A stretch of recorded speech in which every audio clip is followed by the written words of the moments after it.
tindak kekerasan pada anak kecil. Singkat aja. Halo, selamat malam. Saya dengan psikolog Sanidina Dewi Hermawan. Saat ini akan membahas mengenai anak korban dari kekerasan yang dilakukan oleh pengasuhnya. Tentunya mencari pengasuh tidaklah mudah. Namun, kita perlu mengasuh, observasi, hingga kita tahu bagaimana kebiasaan pengasuh dalam mengasuh anak.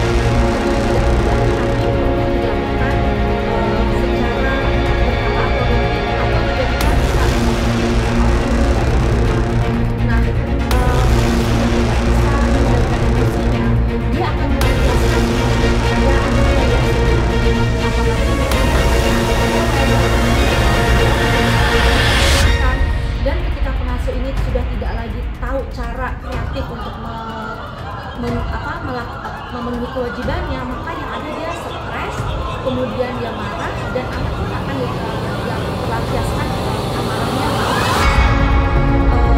Ini karena terjadi karena dia gampang, cepat, dan dia marah majikannya, sehingga dia akan jadi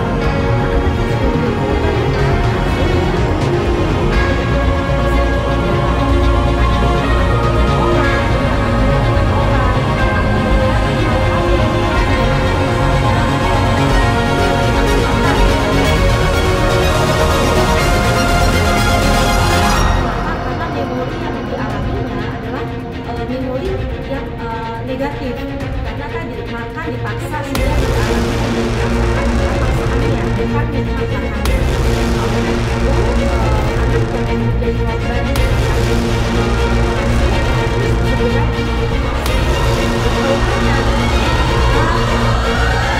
dalam pengasuhannya, orang tuanya juga harus mengembalikan rasa kepercayaannya, kemudian dipenuhi kebutuhannya, dan orang tua juga dalam hal ini tidak boleh meninggalkan begitu saja, sehingga anak diasuh dengan orang yang dia tidak kenal.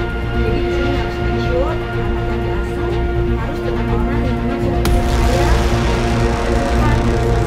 kebutuhan anak, dan kemudian kalau perlu harus ada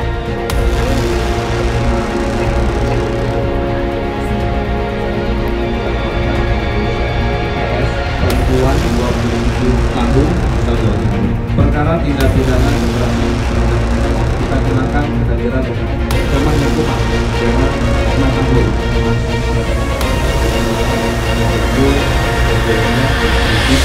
bahkan menindih. Jadi motif berdasarkan hasil penyidikan dan BAP, sangka ini merasa jengkel dengan korban akibat ketika itu korban ingin diobati tubuh korban, namun korban itu juga pengakuan dari sangka ada beberapa faktor penyebab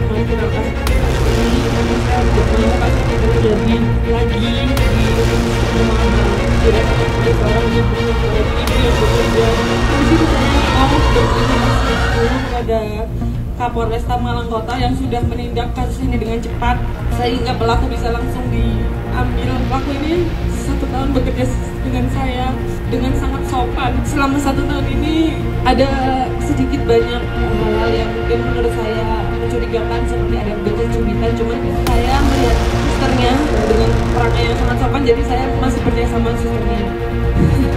Ya, sebagai seorang ibu merasa terpukul, mungkin beberapa orang banyak yang menyalahkan saya, dan saya berharap, saya sangat berharap pelaku berat fungsi besar-besarnya, karena kalau awak media melihat CCTV anak saya disiksa 1 jam lebih. Ampun, saya nanti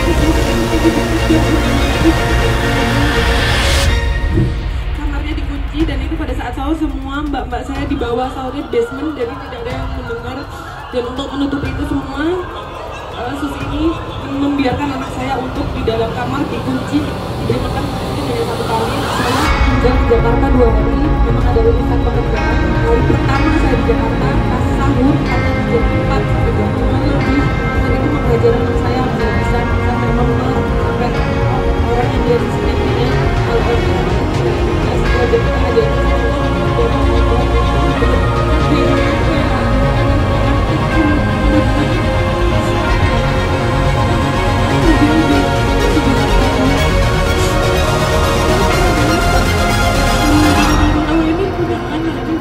dan ya perlu diketahui biasanya kan suster begini tuh ke-trigger ya, trigger mungkin ada masalah tidak ada masalah sekali sama sekali tidak ada masalah. Ini kalau kita bisa ditanyakan barang-barang rumah dan kita semuanya seperti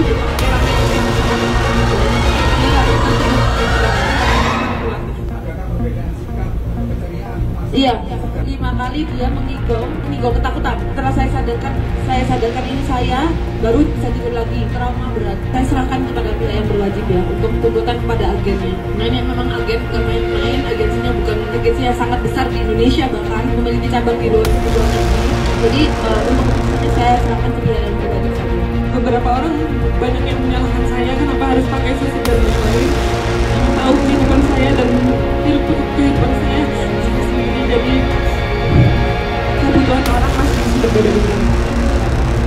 Dan saya sangat berharap selalu dijerat hukum sebesar-besarnya.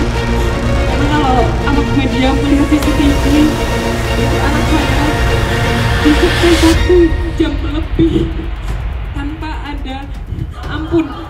Disiksa itu dalam artian anak saya lari ke sana terus ini dikejar sampai mampus. Itu anak 3 tahun. Tidak ada yang menolong karena pada saat itu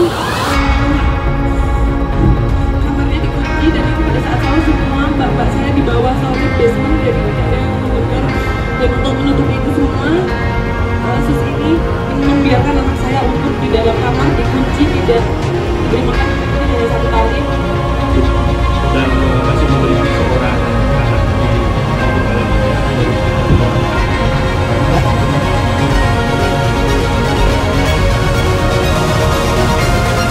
Jadi dari CCTV masih kita lakukan pendalaman, tentunya kita akan analisa sampai berapa memori ataupun berapa timeline yang bisa kita dapatkan di CCTV tersebut. Kita akan petakan apakah ada bentuk-bentuk kekerasan lain yang bisa kita deteksi dan identifikasi dari rekaman CCTV tersebut. Untuk pemeriksaan kejiwaan dan tersangka yang lain. Tentunya kita akan melaksanakan pemeriksaan kejiwaan seperti beberapa kasus yang kita infokan sebelumnya. Kita akan bekerja sama dengan dari Polda Jatim, dari psikologi untuk nanti mendatangkan saksi ahli, dan juga dengan Bu Nining, psikolog yang sering kita mintai keahliannya untuk bisa memprofiling baik itu tersangka, pelaku ataupun korban. Apa sebetulnya dia pernah cerita punya masalah pribadi? Tidak, dia tertutup orang ini. Karena ya itu, ini yang tidak make sense bilangnya karena dia nggak mau diobati. Hanya itu, jadi motifnya sampai sekarang masih di dalam hati.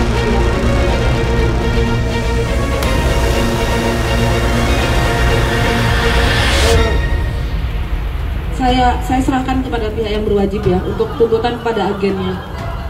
Nah ini memang agen bukan main-main, agensinya bukan agensi yang sangat besar di Indonesia, bahkan memiliki cabang di luar negeri. Jadi untuk keputusannya saya serahkan ke pihak yang berwajib saja.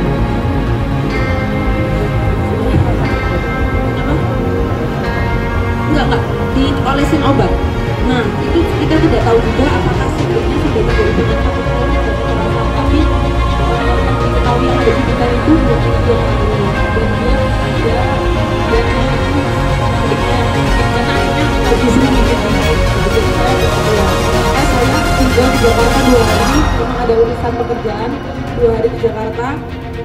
Ternyata hari pertama saya di Jakarta pas sahur karena jam 4 sampai jam 5 lebih, itu mengajar anak saya bisa sampai memar sampai orang yang lihat CCTV-nya kalau anak ini nggak ada Pak, diajarnya itu kayak bukan anak kecil, benar-benar media lebih sudah tahu mungkin sedikit banyak di sosial media saya seperti itu. Di semua hal dirasakan oleh seorang ibu, apalagi ibu yang bekerja. Mungkin di sini saya mau berterima kasih dulu kepada Kapolresta Malang Kota yang sudah menindak kasus ini dengan cepat sehingga pelaku bisa langsung diambil. Pelaku ini 1 tahun bekerja dengan saya dengan sangat sopan, sangat sopan. Selama 1 tahun ini ada sedikit banyak hal yang mungkin menurut saya mencurigakan, seperti ada bekas cubitan, cuman saya melihat susternya dengan perangai yang sangat sopan, jadi saya masih percaya sama susternya. Tapi dibuktikan di hari ini, dan sebelumnya saya sudah pernah mengalami kejadian yang sama, cuman tidak saya laporkan polisi, saya maafkan. Jadi untuk kali ini saya tidak bisa ke media sosial. Di beberapa yang berkembang tidak ada. Kenapa tidak bisa merekam? Ya. Biar orang-orang tahu suara apa. Tapi kalau di TikTok saya sampaikan. Tapi kalau di IG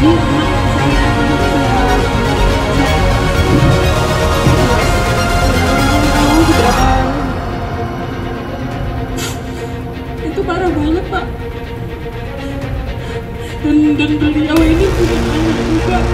Dan perlu diketahui, biasanya kan suster di kita kecurigaan ya, mungkin ada masalah dengan saya, tidak ada masalah dengan saya sama sekali tidak ada masalah. Seperti bisa ditanyakan ke orang-orang rumah dan manajer saya, semuanya suster ini berperangai yang sangat-sangat amat baik, tapi ternyata manipulatif. Apa sebelumnya dia pernah cerita punya?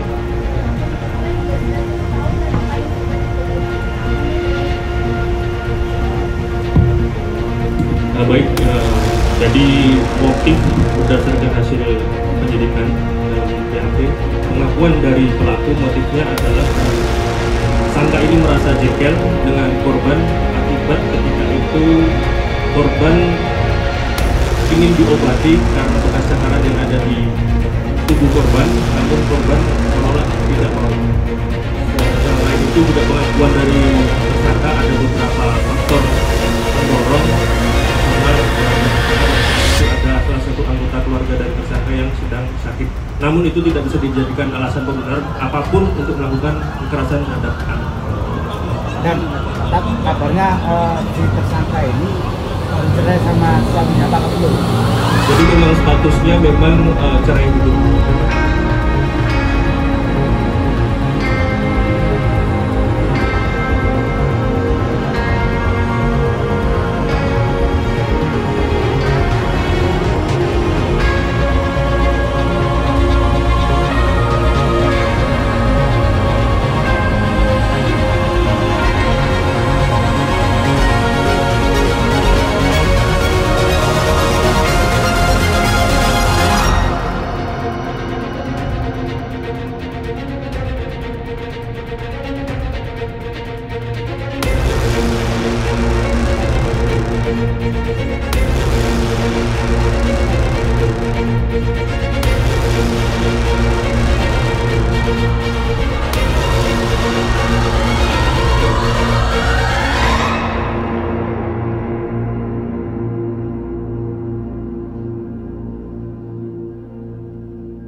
Jadi jangan lupa untuk subscribe Cumi Cumi.